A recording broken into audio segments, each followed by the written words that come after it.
Olá, meus amigos. Hoje nós vamos falar sobre fobias. Fobia é algo que todo mundo tem no sentido medo. Fobia do grego, medo. Mas quando a gente fala da fobia no sentido patológico, a gente está falando de um medo extremado e quase sempre deslocado da realidade. É aquele indivíduo que, ao ver uma barata, ele não simplesmente pensa em como matar a barata ou fugir da barata. Ele faz um verdadeiro escândalo, às vezes capaz de cometer um acidente maior com ele mesmo. Fobia de altura não é simplesmente o medo de altura que é comum à maior parte dos mamíferos, a todos nós. Mas aquele indivíduo que tem tanto medo de altura, que se torna algo insustentável, incompatível com a realidade. Claustrofobia, medo de lugares fechados.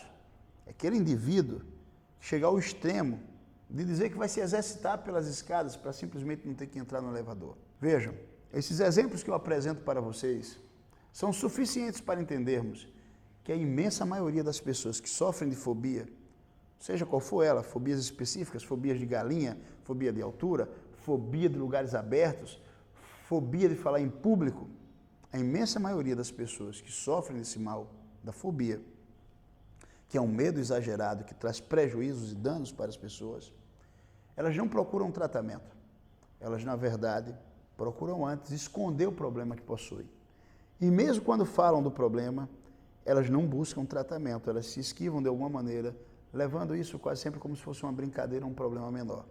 A imensa maioria dessas pessoas só busca tratamento para esse problema quando de fato não há uma outra alternativa, não há um outro caminho a ser seguido.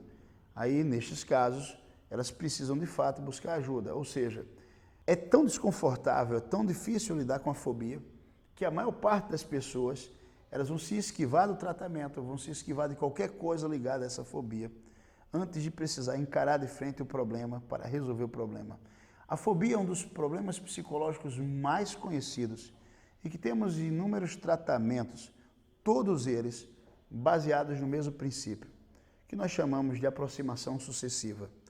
Você que tem fobia pode pensar da seguinte forma: nossa, então o tratamento significa dizer que esse camarada vai me aproximar do instrumento fóbico, daquilo que eu tenho medo, do objeto fóbico?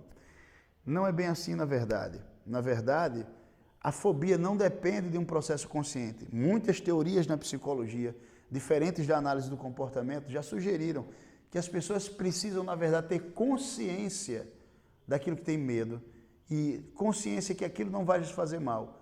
Isso eu lhes garanto, não adianta e não resolve o problema. Se você já ouviu falar de pessoas que tentam tratar outras pessoas com fobia dessa maneira, saibam que não é dessa forma que se trabalha. Porque a fobia, ela ocorre, ela é processada numa área do cérebro em que as pessoas não têm controle consciente. Se processa numa área que nós chamamos de amígdala. As amígdalas cerebrais, elas ao detectarem o objeto fóbico, elas disparam imediatamente comportamentos de pânico em que o indivíduo não tem controle racional, não tem controle voluntário. É por isso que mesmo uma pessoa que em outro momento foi corajosa, valente e fez enfrentamentos, ela começa a ficar estranha com ela mesma e não entende por que agora ela sofre tanto de fobia ou de crises de pânico.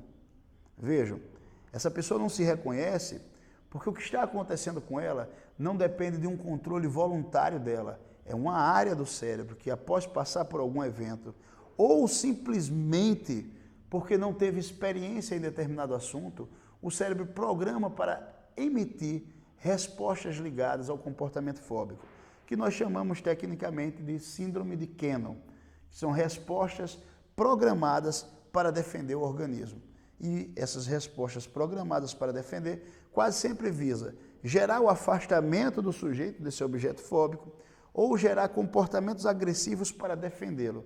É por isso que, naturalmente, as pessoas vão se esquivar. As pessoas que sofrem de fobia, elas vão procurar fugir inicialmente, porque essa é a programação básica.